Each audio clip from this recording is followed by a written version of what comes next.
महारथी, दुनिया का बॉस और 140 करोड़ भारतीयों का स्वाभिमान, देश के प्रधानमंत्री नरेंद्र दामोदर दास मोदी आज के डेट में दुनिया के सबसे चहेते नेता बन चुके हैं। जो दुनिया में कोई नेता नहीं कर पाया, वो पीएम मोदी ने कर दिखाया है। बीते 9 सालों में हमने और आपने जिस नए भारत की नई तस्वीर को उभरते हुए देखा है, उसे विश्व पटल पर ताकतवर बनाने का काम पीएम मोदी ने करके दिखाया। चाहे यूक्रेन युद्ध के समय वहां फंसे भारतीयों को वापस लाने का मसला हो, या कोविड के दौरान दुनिया भर में टीका भेजने की पहल, पीएम मोदी अपनी फॉरेन डिप्लोमेसी के बल पर आज दुनिया की जरूरत और मजबूरी दोनों बन चुके हैं। पीएम मोदी के लीडरशिप में भारत की ताकत का एहसास तब हुआ जब G20 शिखर सम्मेलन में शामिल होने दुनिया के ताकतवर मुल्कों के शक्तिशाली राष्ट्राध्यक्षों को दिल्ली आना पड़ा। भारत की ताकत का एहसास तब हुआ जब चंद्रमा पर देश का बाहुबली चंद्रयान 3 की लैंडिंग हुई।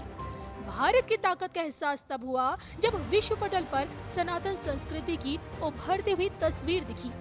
अब एक बार फिर दुनिया का यही बॉस क्या सीटों के मामलों में भी सबका बाप निकलेगा? आज ये सवाल इसलिए क्योंकि अगले साल देश का सबसे बड़ा लोकतांत्रिक चुनाव है। पीएम मोदी को रोकने के लिए 28 दलों का चक्रव्यूह तो बन चुका है, लेकिन क्या पीएम मोदी को रोक पाना मुमकिन है? सीटों को लेकर क्या पीएम मोदी एक नया रिकॉर्ड बनाएंगे? सन्यासी से सत्ता तक पहुंचने वाले पीएम मोदी कितनी सीटों के साथ देश में कमल खिलाएंगे? इस पर क्या कहती है विश्व विख्यात सुदर्शन चक्र ज्योतिषाचार्य श्री संवेता अशोका जी की भविष्यवाणी? देखिए सिर्फ और सिर्फ धर्म ज्ञान पर।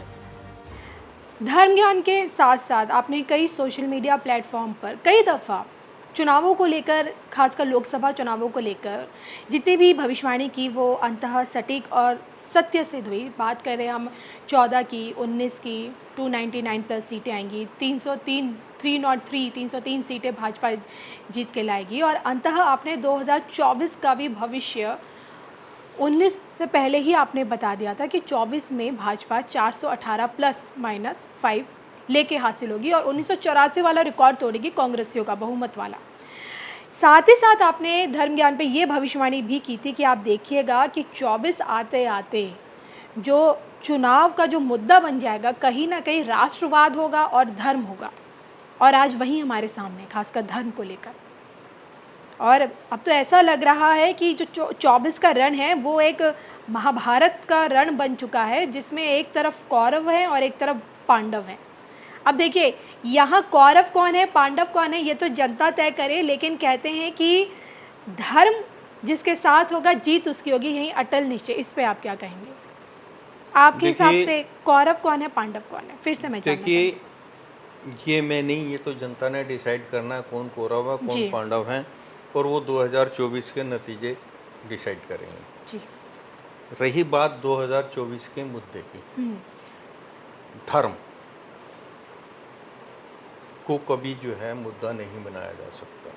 जो बंदा धर्म को मुद्दा बनाता है या धर्म के अगेंस्ट बोलता है, दोनों ही कहीं ना कहीं नुकसान में रहते हैं।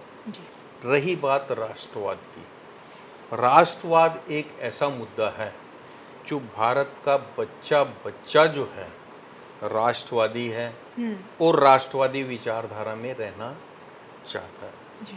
विपक्ष कई बार मोदी जी का विरोध करते करते राष्ट्रवाद का विरोध करने लगता है। मोदी जी अगर धर्म कर्म से रिलेटेड कुछ काम करते हैं तो वो जो है धर्म का भी विरोध करने लगते हैं जी।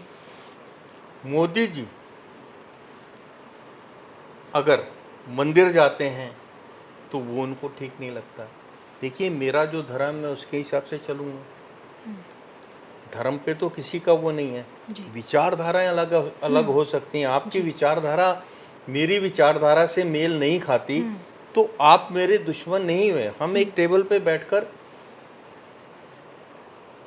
बातचीत कर सकते हैं, खा भी सकते हैं, लेकिन आप धर्म को मुद्दा बना के अगर इस तरीके के वक्तव्य देते हैं, उसका नुकसान सिर्फ विपक्ष को है। और इस बार जो है नुकसान बहुत बड़ा होगा, क्योंकि 2019 में ही जो 2024 के लिए भविष्यवाणी की गई थी कि एनडीए जो है 418 प्लस माइनस 5 लेगी। उसमें ये भी बोला गया था 1984 का जो है रिकॉर्ड टूटेगा और एग्जैक्ट नंबर जो अब आ रहा है वो 422 आ रहा है। अब जो 422 जो नंबर है वो 2024 का रिजल्ट एनडीए का जो है 422 पे आकर सुई रुक जाएगी। क्यों? क्योंकि मोदी जी का नंबर भी 8 है और 422 का टोटल भी 8 बनता है। जी जी जी। तो ये आके सुई यहाँ रुकेगी और ये जो रिजल्ट है कई वर्षों तक ये एक रिकॉर्ड बन जाएगा, दशकों तक, जिसको तोड़ना इतना आसान नहीं है। मैंने ये भी बताया था कि आज बिल्कुल स्थिति वैसी है जैसी 1984 में 84 के बाद में थी, क्योंकि वहाँ जो है उग्रवाद जो है आपको पंजाब को जो है तंग कर रहा था और हिंदू संगठित हुआ उस चीज़ से लोहा लेने के लिए। तो आपके सामने ही आया रिजल्ट।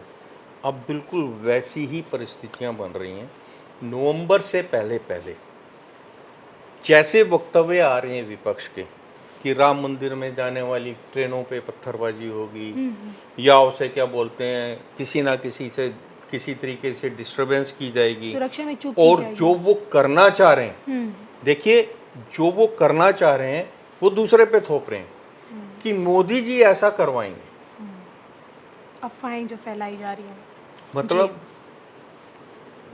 ऐसे ऐसे राजनेता भी हो गए हैं जो बड़े बड़े भविष्यवक्ताओं को फेल कर रहे हैं कि ये बात जो है होगी, ये ऐसे करवाएंगे।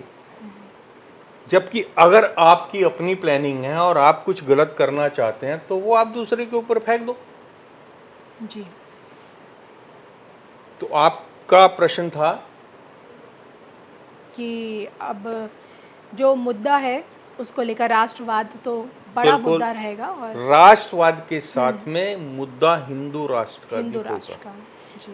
जब मुद्दा हिंदू राष्ट्र का होगा तो मोदी जी गुलामी की सारी जंजीरें तोड़ देंगे। जब मुद्दा हिंदू राष्ट्र के साथ आएगा, राष्ट्रवाद के साथ हिंदू राष्ट्र भी होगा तो गुलामी की सारी जंजीरें जो हैं तोड़ दी जाएंगी।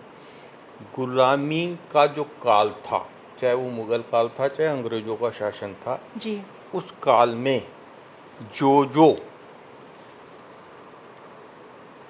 नामकरण हुए हैं और जो हिंदू संस्कृति के बिल्कुल विपरीत हैं उनको हटा दिया जाए। गुलामी की निशानियों को आस्ता आस्ता मिटाया जाए।